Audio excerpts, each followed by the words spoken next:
James, you're the host.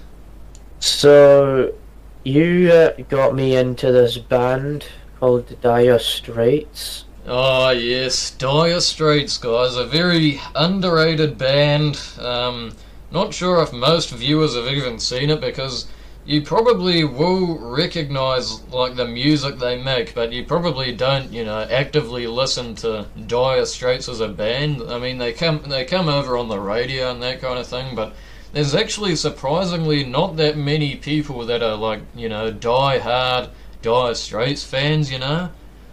Because, am I correct, but your dad is actually a pretty big Dire Straits fan?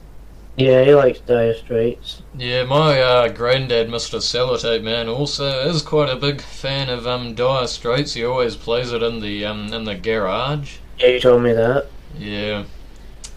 So they are pretty well known, but yeah, they're not. For some reason though, people just don't really listen to them as a band. Like they just tune into their songs and whatnot, but there's not really actually that many fans of Dire Straits. Yeah, and it seems there was a bit of a controversy with one of the songs. Oh yeah, I'll let you explain that, James, about Money for Nothing. Like there's a song, Money for Nothing, and they use like the F word that used to just like that's offensive Yeah, for gay people or whatever, and it was like banned on this word. radio station. Yeah, Yeah. yeah.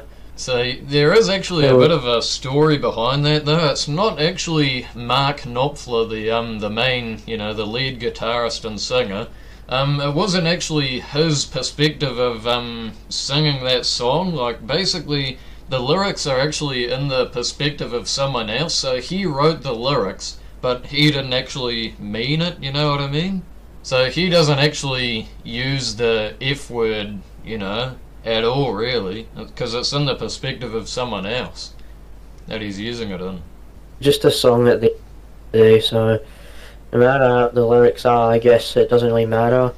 Yeah, I mean, that's the thing. The song is a song. It's just there for your musical pleasures. It doesn't really matter about the lyrics and that kind of thing, as long as you enjoy listening to it.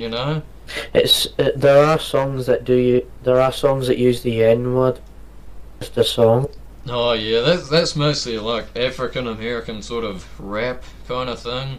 White people don't really use the N word because then it becomes, oh no, that's too offensive. Oh no, you can't use the N word. Blah blah blah. Well, if it was in because a song is in a fictional context, but if it was in real life, I can see why someone would get mad at it. But since it is in a fictional context, I don't see the reason to, get mad at it, I suppose. Yeah, well, I mean, a song is just made up. So, yeah, you're right, it is just a fictional context. It's not actually real life, like you're going around calling people the F word and the N word and that kind of thing. Like, it's a planned thing that people make up. Yeah, it is. It's just there for musical pleasures, that's all it is.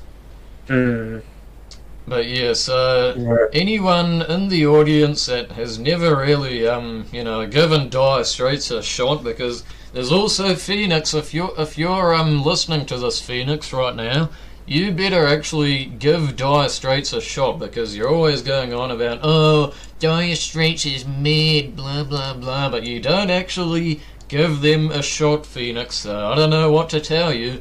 Hopefully you'll come to your senses and actually listen to Dire Straits properly, Well, it appears that the main singer of Dire Straits is actually from Scotland as well. Yeah, he's from Glasgow.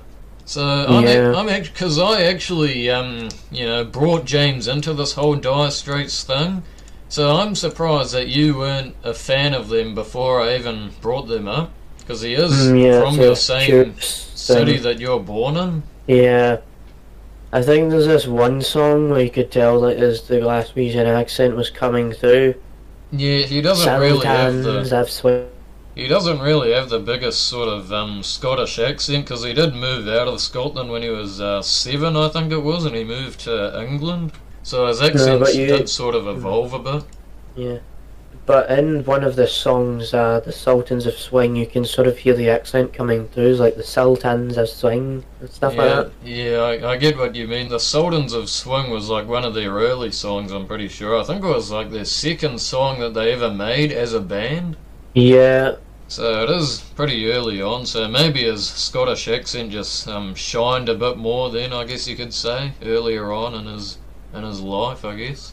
yeah, they make. They also you told me about this like other song they make called the Private Investigators or something like that, and it's like a just a slow down song. It's Yeah, it's sort different tone and of. all of that. You actually pointed out that it is sort of similar to Pink Floyd's sort of style that they do.